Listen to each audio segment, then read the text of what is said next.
Somewhere in Africa, 74,000 years ago, a small group of people wake up to an ordinary day. Someone checks the fire, someone else scans for tracks from the night before, deciding whether today's the day to follow them.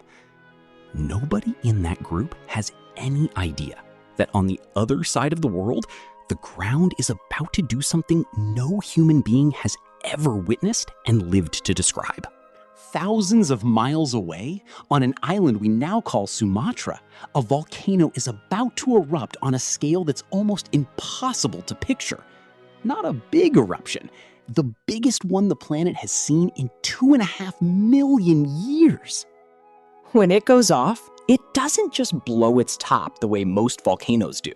It empties itself so completely that the whole mountain collapses inward, leaving a crater 62 miles long and 18 miles wide, big enough that if you stood on one edge, you couldn't see the other. That crater is still there today.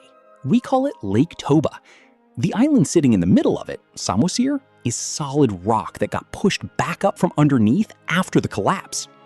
The eruption throws roughly 672 cubic miles of ash into the stratosphere, over 10,000 times more material than Mount St. Helens released in 1980.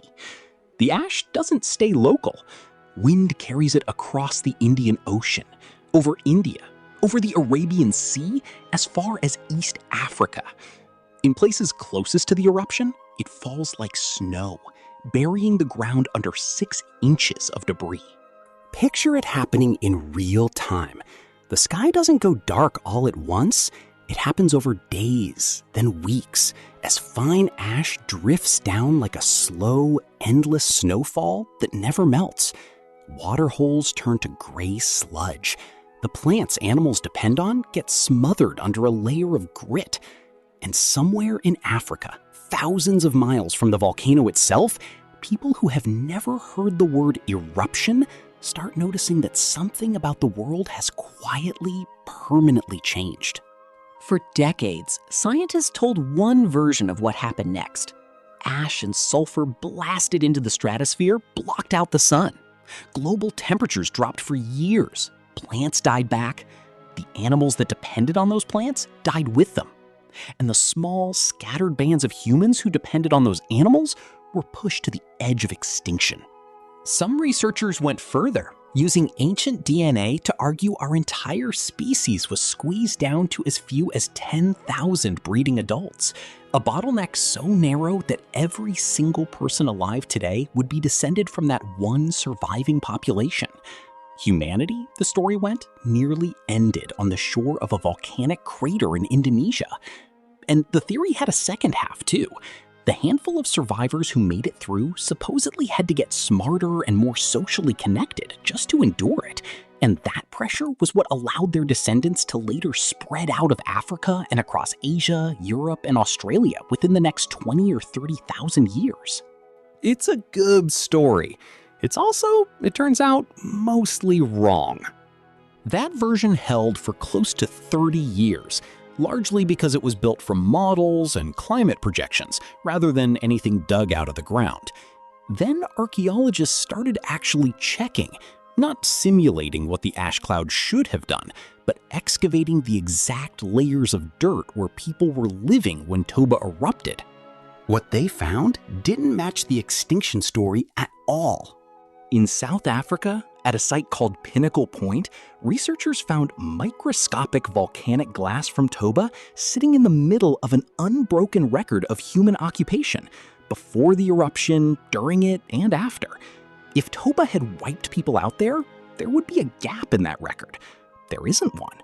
Instead, tool making at the site got more advanced in the years immediately following the eruption, not less.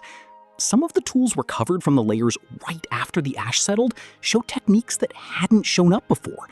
Evidence not of desperate survival, but of people experimenting and improving in the middle of a crisis. In India, at a site called Toba in the Middle Sone River Valley, archaeologists found stone tools spanning tens of thousands of years with zero interruption around the time of the eruption, even though Toba sits thousands of miles closer to the volcano than South Africa does, in a place that should have taken the worst of it. At another Indian site, Jwalapuram, researchers found nearly identical stone tools directly above and directly below the ash layer. Whoever was making them simply kept making them. And on Sumatra itself, practically standing on top of the volcano, researchers have dated human teeth to somewhere between 73,000 and 63,000 years old. People were living on the very same island as the eruption within a few thousand years of it happening. The climate evidence doesn't back up the collapse story either. Sediment cores from Lake Malawi in East Africa, records detailed enough to show exactly how vegetation and temperature shifted year by year, going back tens of thousands of years, show no sign of the dramatic, prolonged volcanic winter the old theory required. And geneticists who've gone looking for that supposed population bottleneck in human DNA haven't been able to find clear evidence of it either. So if the sky really did darken and the climate really did turn hostile, how did anyone survive that close to ground zero? Part of the answer seems to be location. The people at Pinnacle Point weren't relying only on whatever plants happened to grow nearby. They had the coast, shellfish, fish, and other marine food that doesn't vanish just because the sun's blocked out for a few years, the way crops and migrating herds might. That single difference in food source may have been what separated a population that collapsed from one that didn't. The other part of the answer is harder to point to directly: adaptability.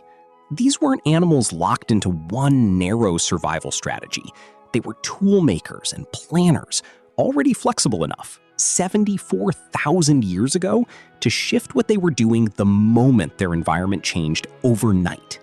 Today, when a volcano erupts anywhere on the planet, it makes headlines for about a week before the news cycle moves on.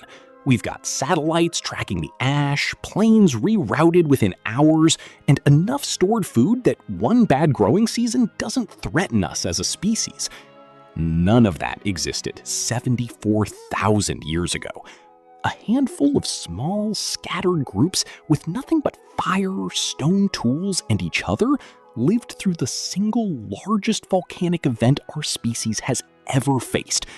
Not because they got lucky, because they adapted fast enough, and because they never stopped.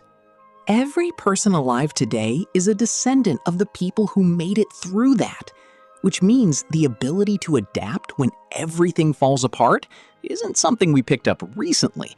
It's something that's been built into us since long before anyone was around to write it down. It's a strange thing to sit with, that the worst natural disaster our species has ever lived through might not be remembered in our biology as trauma, but as proof of concept. That we don't just survive catastrophe. Sometimes we come out the other side building more than we had before.